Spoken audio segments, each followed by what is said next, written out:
ሰላም ውድ የሰሌክት አካዳሚ ቤተሰቦች፣ ሰሌክት አካዳሚ የኦንላይን ትምህርትን በማስተማር ላይ ይገኛል።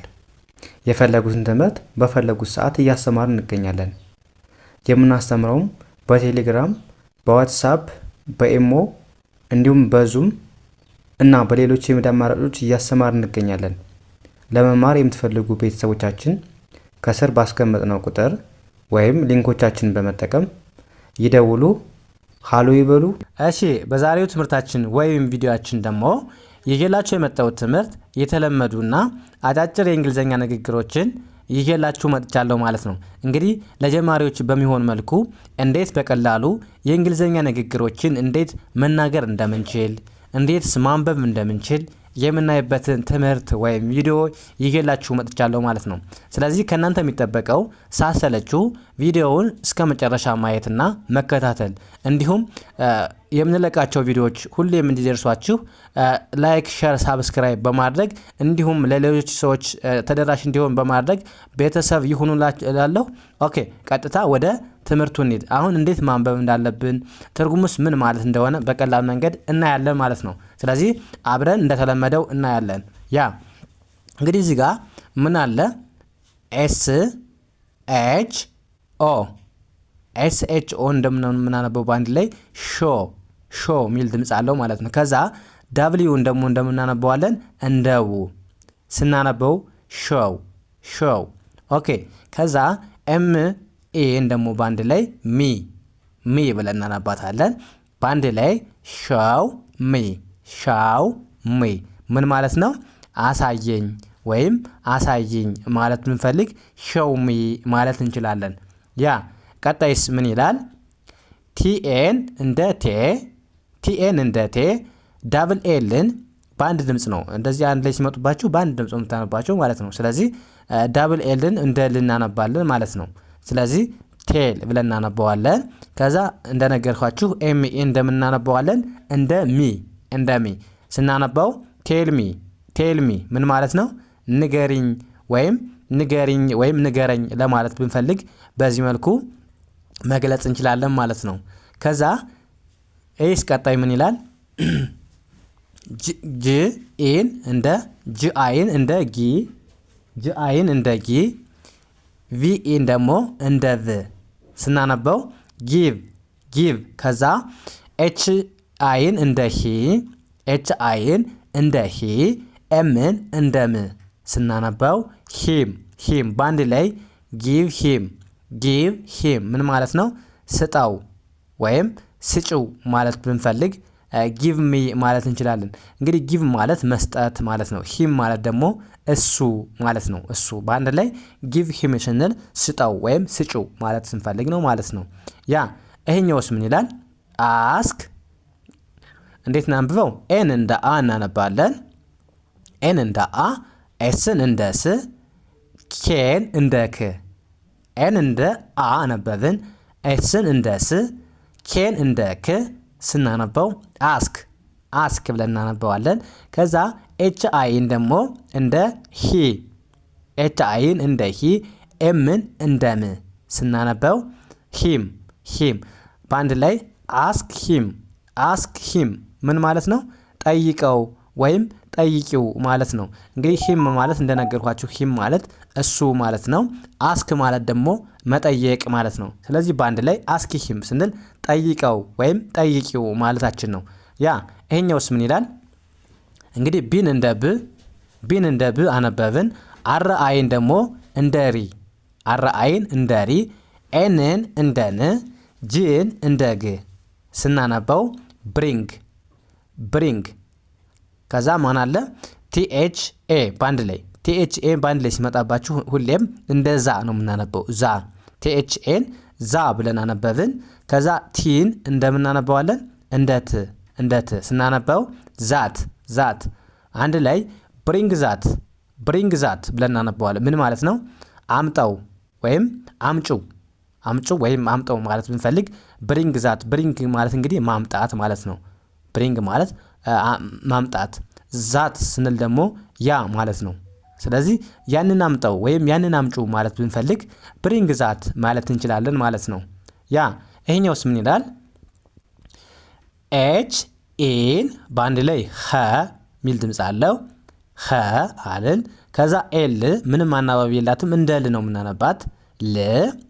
ከዛ ፒን ደግሞ እንደ ፕ ፒን እንደ ፕ ስናነባው ኸልፕ ኸልፕ። ከዛ ዩኤስን በአንድ ላይ አስ ብለን ነው የምናነባው። ዩኤስን በአንድ ላይ አስ ብለን እናነባዋለን። ኸልፕ አስ ኸልፕ አስ ምን ማለት ነው? እርዳን እርዳን ማለት ነው። ኦኬ ወይም እርጂን ማለት ብንፈልግ ኸልፕ አስ እንላለን። እንግዲህ ኸልፕ ማለት ምንድን ነው? እርዳታ ማለት ነው። ወይም የሚያግዘን የምንታገዘው ነገር ኸልፕ እርዳታ እንደማለት ነው። አስ ስንል ደግሞ ምንድን ነው? እኛ ማለት ነው እኛ። ስለዚህ ኸልፕ አስ ስንል አርዳን ወይም እርጂን ማለት ከፈለግን ለሁለት ወይም ከዛ በላይ ከሆንን አስ እንላለን ማለት ነው።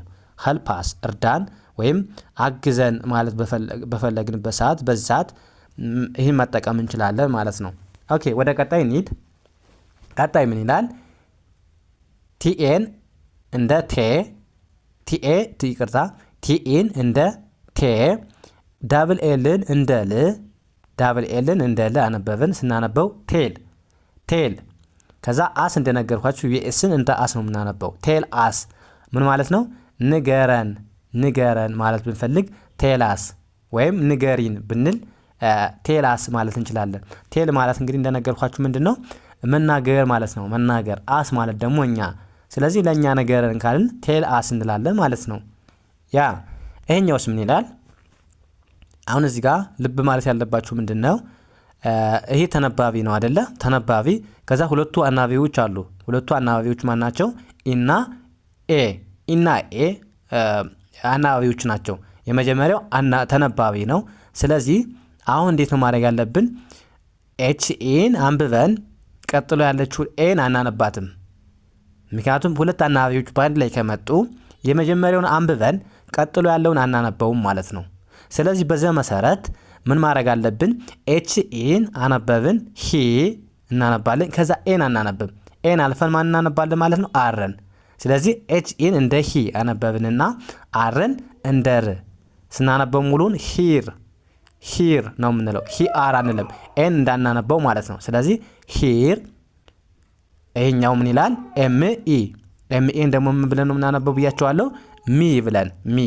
ስለዚህ በአንድ ላይ ሂር ሚ ሂር ሚ ምን ማለት ነው? ስማኝ ስማኝ ወይም ስምኝ ማለት ብንፈልግ ሂር ሚ እንላለን ማለት ነው። እንግዲህ ሂር ማለት መስማት እንደማለት ነው። ሚ ማለት ደግሞ እኔ። ስለዚህ እኔን ስመኝ ወይም ስምኝ ማለት ከፈለግን ሂር ሚ ማለት እንችላለን ማለት ነው። ያ ቀጣይስ ምን ይላል? እዚህ ጋር ዳብሊው ኤን እንደማን ነው የምናነባው? እንደ ወ። ዳብሊው ኤን እንደ ወ ዳብሊው ኤን እንደ ወ። ከዛ ቲን ሳይለንት ነች። ቲ ሳይለንት ነች። ከዛ ሲኤች ነው የምናነበው። ሲኤችን እንደ ች ች። እንዴት አልኳችሁ? ዳብሊው ኤን እንደ ወ ዳብሊው ኤን እንደ ወ ነው የምናነበው። ከዛ ቲ ሳይለንት ነች ወይም አትነበብም ማለት ነው። ከዛ ኤች ይቅርታ ሲኤችን ደግሞ እንደምናነበዋለን ማለት ነው። እንደ ች እንደ ች ስናነበው ወች ወች ወች። ከዛ አይቲን ደግሞ እንደ ኢት ኢት ብለን ነው የምናነበው ማለት ነው። ስለዚህ ምን ማለት ነው? ዎች ኢት ስንል ባንድ ላይ ተመልከተው ወይም ተመልከችው ማለት ብንፈልግ ዎች ኢት ማለት እንችላለን ማለት ነው። ያ ኤስ ምን ይላል? ቴክ ይቅርታ ቴክ ዚስ ቴክ ዚስ። እንዴት ነው የምናነበው? እዚህ ጋር ቲኤን እንደ ታ አናነበውም እንደ ታ አናነበውም ማለት ነው። እንዴት ነው የምናነበው? እንደ ኤ ነው የምናነበው። ምክንያቱም ሁለት አናባቢዎች አሉ። ስለዚህ ሁለት አናባቢዎቹ ካሉ ምን ማድረግ አለብን? እንደ ሁለት አናባቢ ወይም ከዛ በላይ ካለ ኤን ኤ ብለን ነው ማንበብ ያለብን እንጂ ኤ ሁለት ድምፅ ነው ያላት ታውቃላችሁ፣ ኤ እና አ። ስለዚህ ምን ማድረግ አለብን ማለት ነው? አ ብለን አናነብም። ምክንያቱም ኤን ኤ ብለን ነው የምናነባት ማለት ነው። ስለዚህ ኤን ኤ ብለን ነው የምንጠራት እንግሊዘኛዋን ማለት ነው። ስለዚህ ቴክ ብለን ነው የምናነበው፣ ታ አንልም። ቴክ ዚስ ቴክ። ከዛ ቲኤችን እንደምናነበው አለ። ይህን እንደምታውቁት ብዬ ነው። ቲኤችን እንደዚህ፣ አይ ኤስን ደግሞ እንደ ስ በአንድ ላይ ስናነበው ቴክ ዚስ ቴክ ዚስ ምን ማለት ነው? ውሰደው ወይም ውሰጂው ማለት ነው። ውሰደው ወይም ውሰጂው ማለት ብንፈልግ ቴክ ዚስ እንላለን ማለት ነው። ከዛ ቀጣዩ ምን ይላል?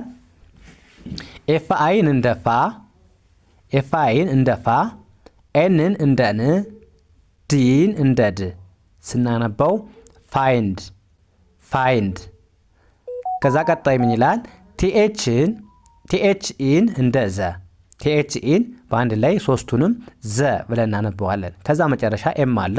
ኤምን ደግሞ እንደ ም ማንበብ ማለት ነው። በቀላሉ ስናነበው ዘም፣ በአንድ ላይ ስናነበው ፋይንድ ዘም፣ ፋይንድ ዘም ማለት ነው። እንግዲህ ፋይንድ ማለት ምንድን ነው? መፈለግ ማለት ነው። ዘም ማለት ደግሞ እነሱ እነሱ። ስለዚህ በአንድ ላይ ፋይንድ ዘም ስንል ፈልጋቸው ፈልጋቸው ወይም ፈልጊያቸው ማለት ብንፈልግ ፋይንድ ዘም ማለት እንችላለን ማለት ነው። ያ ቀጣይስ ምን ይላል? ኤን እንደ አ፣ ኤን እንደ አ፣ ኤስን እንደ ስ፣ ኬን እንደ ክ በአንድ ላይ አስክ አስክ። ከዛ ቀጣይ ኤምኢን እንደ ሚ በአንድ ላይ ሚ ሚል ድምፅ አላቸው ማለት ነው። አስክ ሚ ስንል ጠይቀኝ ወይም ጠይቂኝ ማለት ብንፈልግ አስክ ሚ እንላለን ማለት ነው። ኦኬ በዚህ መልኩ የእንግሊዝኛ ንግግሮችን በቀላል መንገድ ማንበብ፣ መናገር፣ መጻፍ እንችላለን ማለት ነው። ከእናንተ የሚጠበቀው ሳሰለችሁ የምንለቃቸውን ቪዲዮዎች መከታተል ነው ማለት ነው። ኦኬ የዛሬው ክላሳችን ከዚህ ጋር እናብቃ። ቀጣይ በሌላ ትምህርት እስከምንገናኝ መልካም ጊዜ ተመኘሁላችሁ። ሰላም ሁኑ።